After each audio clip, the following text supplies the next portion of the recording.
आज के वीडियो में हम जानेंगे राहु और केतु के बारे में और उनकी संपूर्ण कथा के बारे में, कैसे हुआ था उनका जन्म। ज्योतिष शास्त्र में राहु और केतु को छाया ग्रह माना गया है।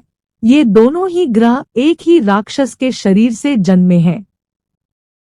ऐसे में राहु केतु का नाम सुनते ही अक्सर लोग घबरा जाते हैं, क्योंकि जब इनका अशुभ प्रभाव किसी जातक के कुंडली पर पड़ता है तो इंसान को काफी सारी परेशानियों का सामना करना पड़ता है।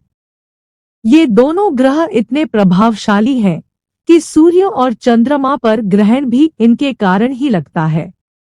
इन दोनों ग्रहों का संबंध शक्तिशाली राक्षस स्वर भानु से माना जाता है। श्रीमद् भागवत पुराण के अनुसार महर्षि कश्यप की पत्नी दिति से विप्रचित्ति नामक पुत्र हुआ, जिसका विवाह हिरण्यकशिपु की बहन सिंहिका से हुआ था। सिंहिका के गर्भ से स्वर भानु नामक दैत्य उत्पन्न हुआ। सिंहिका के गर्भ से उत्पन्न होने के कारण इसका एक नाम सिंहिकेय भी है। जब भगवान विष्णु की प्रेरणा से देव दानवों ने क्षीर सागर का मंथन किया तो उसमें से अन्य रत्नों के अतिरिक्त अमृत की भी प्राप्ति हुई। भगवान विष्णु जानते थे अगर राक्षसों ने अमृत पान किया तो वे संसार में हाहाकार मचा देंगे, इसलिए भगवान विष्णु ने मोहिनी का रूप धारण करके देवों व दैत्यों को मोह लिया और अमृत बांटने का कार्य स्वयं ले लिया। उन्होंने पहले देवताओं को अमृत पान कराना आरंभ कर दिया। स्वरभानु नामक राक्षस को संदेह हो गया था कि राक्षसों के साथ छल किया जा रहा है, इसलिए उसने देवताओं का वेश धारण करके सूर्यदेव तथा चंद्रदेव के निकट जाकर बैठ गया।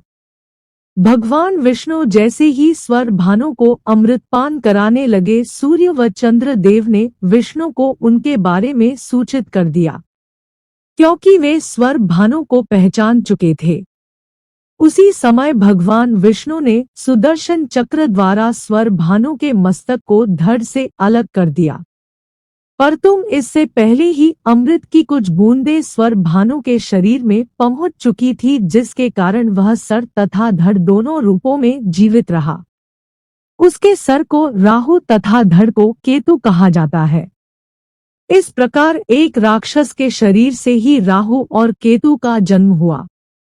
पौराणिक कथा के अनुसार ब्रह्मा जी ने सिर को एक सर्प के शरीर से जोड़ दिया। यह शरीर ही राहु कहलाया और उसके धड़ को सर्प के पुंज साथ जोड़ दिया, जो केतु कहलाया।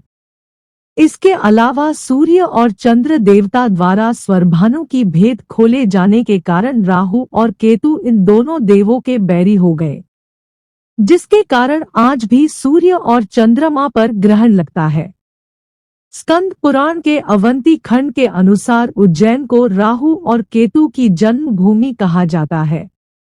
सूर्य और चंद्रमा को ग्रहण का दंश देने वाले ये दोनों छाया ग्रह उज्जैन में ही जन्मे थे। तो ये थी राहु और केतु के जन्म की कथा। राहु और केतु की उत्पत्ति का आधार धार्मिक ही नहीं बल्कि वैज्ञानिक भी माना जाता है। विज्ञान के अनुसार राहु जहां पृथ्वी की कक्षा का परिक्रमा पथ और चंद्रमा की कक्षा का परिक्रमा पथ एक दूसरे को काटते हैं, उसी स्थान पर राहु की उत्पत्ति होती है। वैज्ञानिक आधार पर कहें तो जब दो बल मिलते हैं और एक दूसरे को काटते हैं या टकराते हैं तो एक नए बल की उत्पत्ति होती है। इस नए बल की तीव्रता दोनों बलों से भी अधिक होती है।